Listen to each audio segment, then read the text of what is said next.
નમસ્કાર વિદ્યાર્થી મિત્રો, આજના લેક્ચરની અંદર આપણે વાત કરશું સીસી વિભાગની અંદર ચોથો પાઠ વીમા સેવા અંગેના પત્રો. સૌપ્રથમ આપણે પ્રસ્તાવના જોઈએ તો નિયતિ આપણી સમક્ષ છે ઘણી વખત એવા પ્રશ્નો લાવીને ઊભા કરી દે, જેમ કે અણધારી ઘટનાઓ બની જાય, અનાયાસ અકસ્માતો બની જાય. એના માટે આપણને અંગત રીતે કે આપણા આપ્તજનો માટે સંપત્તિ કે અસ્કયામતો જે છે એનું એક સુરક્ષા કવચ તૈયાર કરવાની જરૂરિયાત ઊભી થાય. જેમ કે અકસ્માત, માંદગી, મૃત્યુ, ધંધામાં નુકસાન જાય, મિલકત ઉપર કુદરતી કે માનવ સર્જિત આફત આવે, પાયમાલી સર્જાય. આ બધા એવા બનાવો છે કુદરતી કે જેની આગાહી કરવી મુશ્કેલ છે. તો એટલા માટે એની આગમચેતી રાખવી જરૂરી છે. એટલે કે વીમો છે એ સંભવિત આર્થિક નુકસાનને પહોંચી વળવા માટે અગમચેતી ભરેલી ગોઠવણ છે, જે હજી સંભવિત છે, કદાચ નુકસાની થાય એમ. તો એની જે અગમચેતી ભરેલી ગોઠવણ છે એને આપણે વીમો કહી શકીએ. જો વીમાની સેવા લીધેલી હોય તો એના કારણે જ્યારે પણ આવી ઘટનાઓ ઘટે ત્યારે પુનઃસ્થાપના કરવી સરળ બની જાય છે. હવે આપણે એ જોઈએ કે ભાઈ વીમા સેવાની જરૂરિયાત શું કામ છે. તો જીવન દરમિયાન માણસ દ્વારા જે અનેક પ્રકારની પ્રવૃત્તિઓ કરવામાં આવતી હોય છે, આર્થિક છે, બિનઆર્થિક છે, આ બધી પ્રવૃત્તિઓમાં જોખમ રહેલા છે. જેમ કે બજારમાં, દુકાનોમાં વેચાણ માટે ઘણો માલ સામાન સંગ્રહિત હોય છે. એ સિવાય ફેક્ટરીની અંદર મશીન છે, કાચો માલ છે, ઉત્પાદિત તૈયાર માલ સામાન હોય છે. આ સામાન છે ટ્રેન દ્વારા, ટ્રક દ્વારા, વહાણ દ્વારા, આ બધા દ્વારા પરિવહન થતું હોય કે બીજા અન્ય વહન માધ્યમ હોય, એના દ્વારા એક સ્થળેથી બીજા સ્થળે મોકલવામાં આવતો હોય છે. તો બની શકે કે એમાં ચોરી, લૂંટફાટ એવો ભય રહેલો છે. એ ઉપરાંત કુદરતી અને માનવ સર્જિત આફતોમાં પણ નુકસાન થવાનું જોખમ રહે છે. હવે પરિવહન દરમિયાન અકસ્માત થાય કે માની લ્યો બીજા કોઈ કારણસર માલસામાનને નુકસાન થાય એવી પૂરેપૂરી શક્યતા છે. ધંધા વેપારની પ્રક્રિયા સંભાળનાર માનવીનું જીવન છે એમાં પણ માંદગી આવે, અકસ્માત આવે, અકાળ મૃત્યુનો ભય છે. આ બધા ભય રહેલા જ છે. તો જે આવા પ્રકારના સંભવિત જોખમો છે એને આપણે ટાળી ના શકીએ, કારણ કે એ કુદરતી છે. પણ એના અગમચેતીના ભાગરૂપે આપણે તૈયારી કરી શકીએ, કાળજી રાખી શકીએ. અને આ બધી બાબતો માટે જ વીમાની સેવા ઉપલબ્ધ છે. જો અગાઉથી વીમાનું આયોજન કર્યું હોય તો આવી સંભવિત આફતો આવે, જોખમો આવે, તો એની સામે રક્ષણ મેળવી શકાય.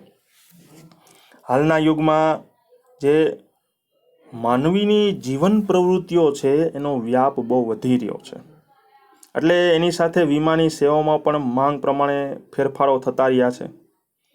હવે લગભગ કોઈ પણ બાબત છે એ વીમા કરારનો વિષય બની ગઈ છે. નાનામાં નાની બાબતો, નાનામાં નાના કરારો, નાનામાં નાની વસ્તુઓ, એનો તમે વીમો ઉતરાવી શકો. આધુનિક યુગમાં આર્થિક વ્યવસ્થાની જે જટિલતા વધતી જાય છે અને માનવીના પોતાના કૌશલ્ય માટે પણ જે કાંઈ જોખમ વધતું જાય છે એના કારણે વીમો એનો કરી શકાય એવી બાબતો અને સંખ્યા, એનો વ્યાપ છે એ વધી રહ્યો છે.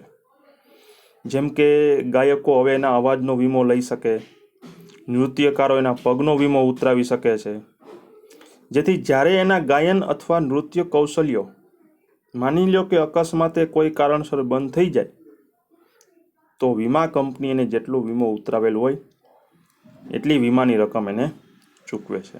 એટલે આજના સમયમાં આ જે દોડભાગ ભર્યું જે જીવન છે એમાં વીમાની સેવા બહુ મહત્વની ભૂમિકા ભજવે છે. વીમાની સેવા એક એવી વ્યવસ્થા છે કે એના દ્વારા અકસ્માતે જે કાંઈ ખોટ થાય, નુકસાન થાય, એની સામે વળતર મેળવી શકાય છે. એ અનુસાર વીમો ઉતરાવનાર વ્યક્તિ કે સંસ્થા છે જેને આપણે વીમાધારક કહીએ, જે વ્યક્તિ વીમો ઉતરાવે એ વીમાધારક છે. અને વીમાની સેવા પૂરી પાડનાર જે કંપની કે સંસ્થા છે એને આપણે કહીએ છીએ વીમો આપનાર, ઇન્સ્યોર્ડ અને ઇન્સ્યોરર. વીમાની સેવાની પાયાગત લાક્ષણિકતાની દ્રષ્ટિએ જો વિચારીએ તો સમજાય કે આ એક એવી પ્રક્રિયા છે કે જેમાં વીમા ધારકો જોખમની ગંભીરતાનું પહેલાં અનુમાન કરે કે કેટલુંક આમાં જોખમ છે ને પછી એ પ્રમાણે વીમો લે. અમુક પ્રકારની પોલિસીમાં એને પોતાને એટલે કે નુકસાન ભોગવનારને અને અમુકમાં એના વારસદારને વળતર મળે છે. ખરેખર તો દરેક વીમા ધારકને વીમા સેવાના ભાગરૂપે એને જે કાંઈ પણ પોલિસી ખરીદી છે એમાં દાવો કરવાની જરૂરિયાત ઊભી થતી જ નથી. છતાં વીમા સેવા દ્વારા મળતા જોખમ સામે રક્ષણની બાંયધરી છે ને એક બહુ મોટી રાહત છે. એટલે કે વીમો જેને છે ને એક સરળ સલામતી છે. શું સલામતી? તો કે અનિશ્ચિતતા કોઈ જીવનમાં આવે તો એના કારણે જે કાંઈ નુકસાન જાય અનિશ્ચિતતા હોવાથી એની સામે વીમો છે એક રક્ષણ આપે છે. બહુ વીમો એ વીમાધારક અને વીમો આપનાર એ બે વચ્ચે એક થતો કરાર છે. એમાં વીમાધારક દ્વારા નિશ્ચિત સમયગાળે રકમ ચૂકવવામાં આવે જેને આપણે પ્રીમિયમ કહી. એના બદલામાં એની ઉંમર, મૃત્યુ કે એને જેનું જોખમ આરક્ષિત કર્યું હોય, સપોઝ કે એવી ઘટના બને તો એને નાણાકીય વળતર છે એ નાણાં સ્વરૂપમાં વીમા કંપની વળતર ભરપાઈ કરી આપે. એટલે આમ જે નિયમિત વીમા પ્રીમિયમ ભરે છે એને સલામતીની ખાતરી મળે, જવાબદારી, સધિયારો મળે.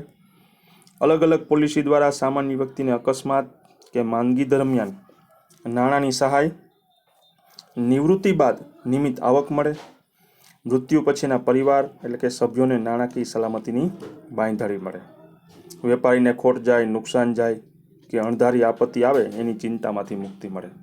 એટલે આમ આ ચેપ્ટરની અંદર આપણે વીમો શું વસ્તુ છે એના વિશે જાણકારી મળી અને અલગ અલગ પ્રકારના વીમા પોલિસીને લગતા પત્રો આપણે આ ચેપ્ટરની અંદર અભ્યાસ કરવાનો છે. બોર્ડની અંદર એક પત્ર જે છે એ આમાંથી પૂછાશે અને બહુ મહત્ત્વનો પાઠ છે, બહુ મજાનો પાઠ છે, સમજાઈ જાય એવો સહેલો પાઠ છે. વીમો શું વસ્તુ છે? ઇન શોર્ટ આપણે જો કહેવું હોય તો વીમો એટલે શું? તો કે ભાઈ વીમો એ માનવી જીવનમાં અથવા ધંધામાં જે કાંઈ પણ અણધારી આફતો આવે એની સામે રક્ષણ પૂરો પાડતી એક વ્યવસ્થા છે.